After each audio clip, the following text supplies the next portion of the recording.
Hello and welcome to today's episode of the Home Rockstar Podcast. I'm excited to be talking to a transformational coach from the Small Reset. And what he does is he guides and coaches his clients to financial freedom. So I'm excited to be rocking out today with Ingo Schulmeyer. Hey, Ingo, you ready to rock? Hi, Daniel. Sure. Thanks for the invite. Happy to be here. Perfect. No problem. It's going to be fun. So we always start off here on a good note. Tell me a story of success in your business that we can be inspired by. Okay. My story of success is basically, I had a corporate job for more than 15 years in the semiconductor industry. And, I decided to quit the job 3 years ago and decided to build this business. And, and the first 1 or 2 years took some time and I had some ups and downs during this time. But then when I focused and when I started signing off the first clients, it suddenly went pretty smoothly. So from there, it was like the knot that was broken, and I think it's great, and I'm so happy that I stayed consistent during this time, and that especially in the first years where success was not not there yet. But I'm happy that I went through this time, and I was patient, I was resilient, consistent with my work, and that I'm here today, and that I'm doing the things that I really love to do. It's awesome. Yeah. I think we all well, not all of us, but most of us go through some struggles in the very beginning.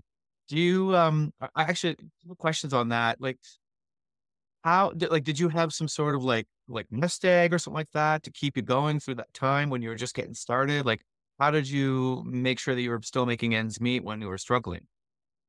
Yeah. So, I mean, we made that very clear cut, I would say, me and my family. So, because we also moved to another country, right? We were in Germany, and we said, okay, we quit our jobs and we sold our house. We had a house, we sold our cars. So we sold all our belongings. We took the family and we moved to Mexico. So, in the first months, we were traveling, like trying to find a place where to live and everything. So we were more like on the road, more or less. I wasn't that consistent. So yeah, we had some savings, of course, from the house and everything.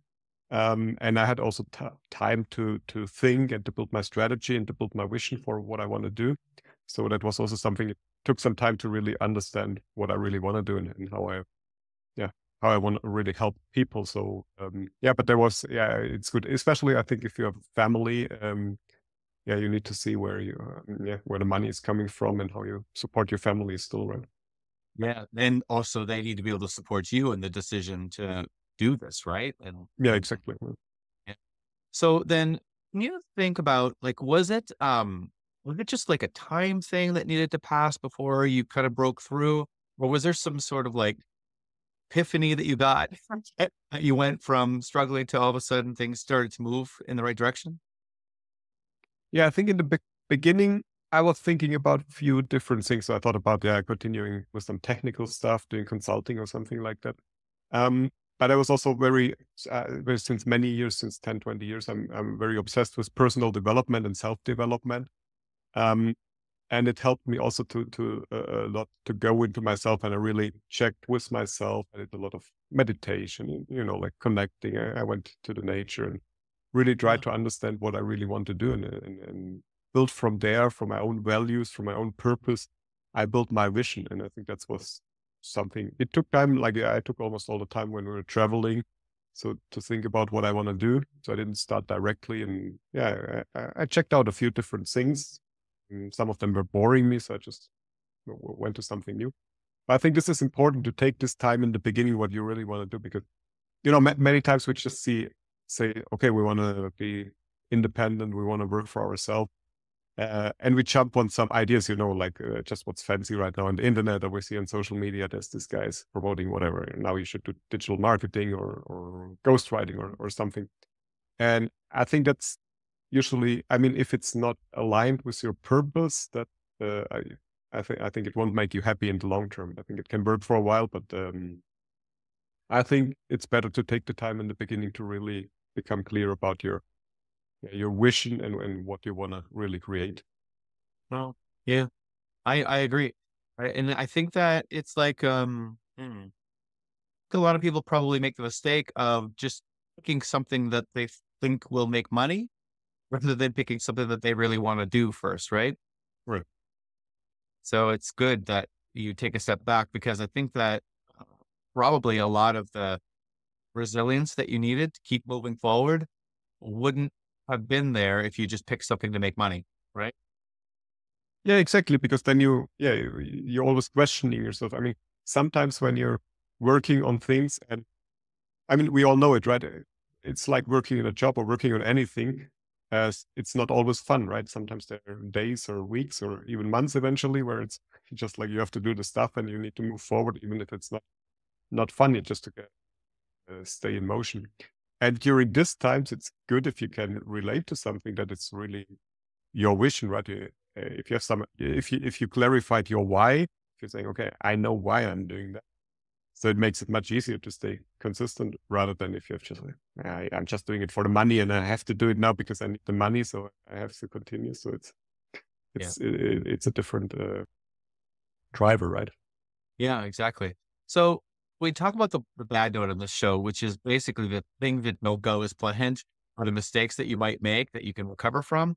And I'm wondering, on this journey, it's been 3 years, has there been some things that you know as planned, some mistakes that you've made that you've recovered from that you can share with us that we can learn from? Yeah, I think also in the beginning when I started my business, I think I focused a lot. I also wanted to make quick sales, and then I focused also on like rather on the sales part, right? To try to get clients as soon as possible, rather than doing more the inbound stuff, right? Right, like building my vision, building clarity, and like helping people. And I think that didn't went so well. I think, yeah, as I said in the beginning, it's more important that you really take your time. I know it's it's hard, but yeah, if you have your vision um, and your goals set up clearly, then it will come. And yeah, I mean, there are many people also helping you with sales and promising you, right?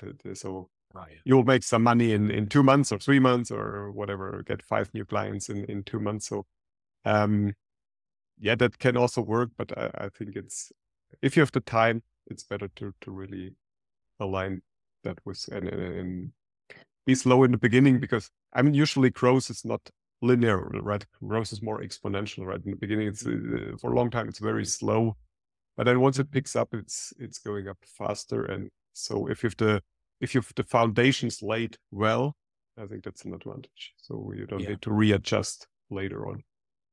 Yeah. I've found that in my, experience, it's like a 3-month thing. It takes 3 months from when you start to build that momentum for things to start moving. Mhm. And so you do have to be patient, because especially if you find yourself in a tough spot where you need the money right now, Right, you're going to probably start to make some really desperate moves, right? right, Instead of actually doing what was best for you and the client, right? exactly. And I think it's also not a good, yeah. People can also feel that, right? If you need the money, so if you're in a situation that you really need to make the money, yeah, as you're saying, you're becoming desperate and you need to make the sale now, and also the clients will feel it, and they will make us also step back, right? Because it's Yeah, something just feels about off. Like, even though you might actually be good at what you do, they still might feel something's off, and they don't know what that is. They just feel something's off, right? right. Yeah. So what do you think about practice? Like, do you have some sort of regular practices that keep you good at what you do? Like, how does that work for you? Yeah, I mean, practice. Yeah, I think it's important to structure your day in a way, right? And also keep some free times. And I think it's important to have like do like focused work sessions. Because especially for me now, I mean, I'm working at home. I have a family. I have 2 kids. I have dogs. So it's always busy here, right? And my family members not necessarily know. Um, so when I'm working, or I mean, I'm working a lot of time, but sometimes they can disturb me. Sometimes not. So but make sure that you get some quality time where you also then work on content, for example. Can be slots of 1 hour or 1.5 hours. You don't have to do longer. But yeah, plan them in and make sure that you're not distracted in this time. Also not by social media or take your phone away in this time, and then work on that. And Yeah, the other thing with practice is, yeah, just keep consistently doing things. I mean, I noticed that in all this, I mean, I like a lot the one-on-one work. I like to have the conversations with clients and everything. Um, it was more difficult for me to start all this marketing stuff, like I'm having my YouTube channel, I'm having my podcast, and there it takes me more effort because I was just not used to do it, right? So, or yeah, making YouTube videos, for example. But yeah, if you do this consistently, I mean, my schedule is now to do I do one interview per week and one video per week, like an educational video, and you see how you're getting better. I mean, the first videos, they're awful, right? So, but then you figure it out, you see it, you get feedback, and you can adjust for that. But yeah, the consistency, I would say, is very important to stick to. Yeah. Yeah, you just got to get started, right? Because I mean, some people Yeah. will try to make it perfect, and it's Mm. gonna take you a long time before it's perfect, Yeah, if it it ever probably will never happens. be perfect, right? But Yeah, yeah, I think action beats perfect. Just agree. So let's talk a little bit about getting fans. So now, I think that what's different now as opposed to like 10, 20, 30 years ago is that it's really easy to find an audience. I mean, social media is an audience. right. So, you can get your content in front of people, but how do you uh how do you transition them into someone that's actually going to like follow you or actually buy something from you? Yeah, I think the key here is being authentic and being also approachable. I think at least in a business like coaching, right? If you don't want to become let's say influencer or something like that, then you just need to have like whatever 100,000, 1 million views. But if you really want to work with clients, I think it's more important than gaining followers is building your community, and that includes also networking, right? So talk to people, talk to people also who are doing similar things, right? Maybe you can support each other, and yeah, build rather than building like just fans, build a community of supporters. And in my business, for example, it's much more important to have like if I have 100 loyal fans that also like to work with me, it's much more important than have 10,000 followers on YouTube or Facebook or whatever. Yeah. Yeah. So you mean like measure the right metrics, right? Not Yeah, just whatever measure the is people that are important for following you. you. Yeah. And focus on, let's say, 2 or 3 metrics, and don't try to do everything at the same time, right? Don't work on Facebook, work on YouTube, do something on Twitter or LinkedIn. So I will focus is important here, right? Try to build your audience on one platform and stay with this also, stay consistent with that for a while, and don't try to be everywhere at the same time. So how did you decide which platform to start with? Yeah, I actually started on Twitter because I didn't like Facebook and I didn't like Instagram. So I thought Twitter, but and I built my audience to like 2,000 followers, a little bit more. But meanwhile, I don't like it so much anymore because I think Twitter is, or also all these platforms where you have this short form contents. I think this is good for entertainment, right? Like Facebook or also TikTok and Twitter. You're actually not reading to educate yourself. You're reading it for entertainment, right? And Yeah. that's not what I want to do. So I was not so happy with this short form, like inspirational tweets and this stuff. So that's why I started like a year ago on YouTube, or a little less than a year. I started on YouTube because there I can provide longer form content. And this, I think it takes longer time to build your audience because people need to know you. They need to know that you have authority in this field. So it's more work, I would say. And it's also different, but it's more what I like to do because I think I can provide more value if I do a 10, 15, 20-minute video or a 30-minute interview than if I do like a short tweet every day. So yeah, that's why I decided for YouTube in the end. That's why my main focus is now creating this educational videos and then having interviews like this here that are with other interesting people that can help people. Nice. Okay, I like that. So basically figure out what it is that you want to what you want to communicate, and then the right platform Right. will actually allow you to do that. Yeah. And I agree with you. The short form stuff. Yeah, it is more for entertainment, and no one's going there to learn anything, right? Right. Whereas people can be going to YouTube to learn something. Right. Right. Possibly LinkedIn too, maybe. Mhm. But even Facebook is more for entertainment, I find too. Yes, Facebook and Instagram is the same. Yep. So now, uh, what is your sort of thought process on, mentorship or coaches or anything like that? Like, do you, hire coaches? Do you have mentors? Do you do masterminds? Like, what do you do in your business?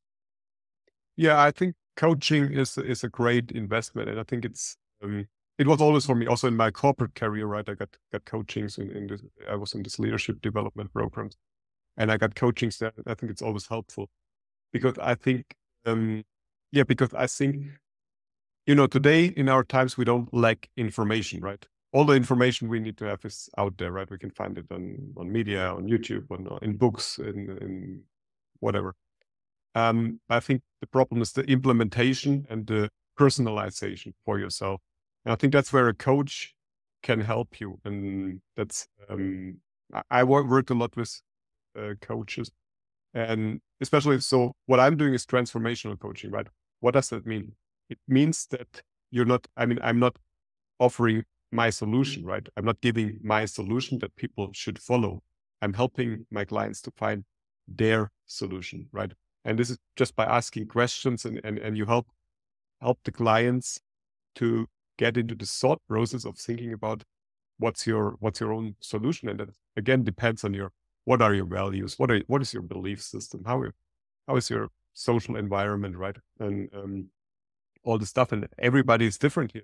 That's why I believe there are no walkthroughs and there are no like one size fits all solutions, because I think everyone we have to walk our own path. And I would also say we can find the truth for ourselves only within ourselves. But it's not out there. It's not in personal development books. It's not in YouTube videos. It's just within ourselves. And that's, I think, it's a key part for understanding. Okay. So what do you look for when you look for a coach? Yeah, I looked also, especially in the last years, I looked also for people that help me understand myself better and why I'm doing certain things. For example, like getting deep into my belief system, and yeah, why I act in certain ways in certain situations, and help me to improve from that. And that can be a shift in perspective, or you need to go back. Maybe there are some. I mean, our belief systems are usually built when we're very small, right? When we're children, and we carry them around all our life, 10, 20, 30, 40 years. And so they manifest, right? And they're not, I mean, sometimes they're useful for us, beliefs, but sometimes they're also hindering us on our way to success. But they're also very unconsciously, so we're not aware of them. So I think a good coach should ask the right question. And so first of all, you need to have trust if you're looking for a coach. There need to be like chemistry between us, right? So I'm looking for something that I can trust and that I believe that can help me to answer this question. Wow. Okay. So what do you think would hold someone back from going to find a coach? Um, what is holding people back from going through?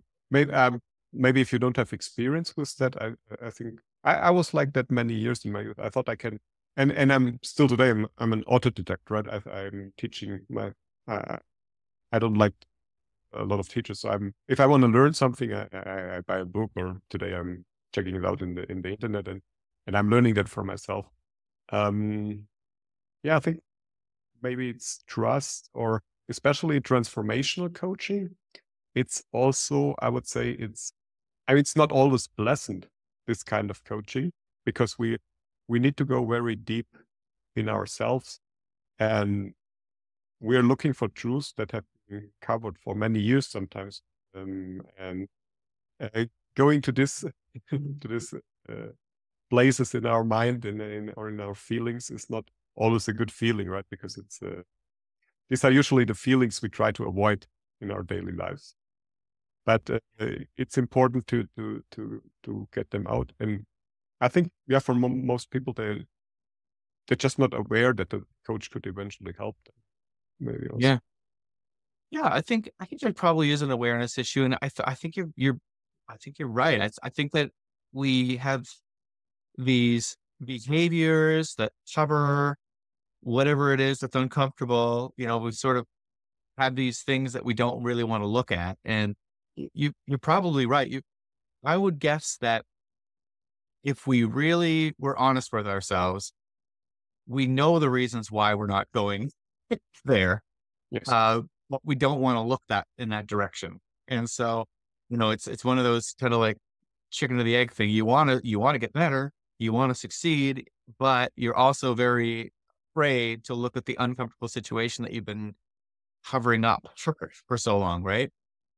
Yeah, it's because the gratification is delayed, right? In this case, because we have I would say most people, they have their lives, right? And our life is not, for most people, it's not a miserable life, right? They have a life which is okay. So they live in, and they're doing their jobs. It's not perfect, but it's also not really so horrible.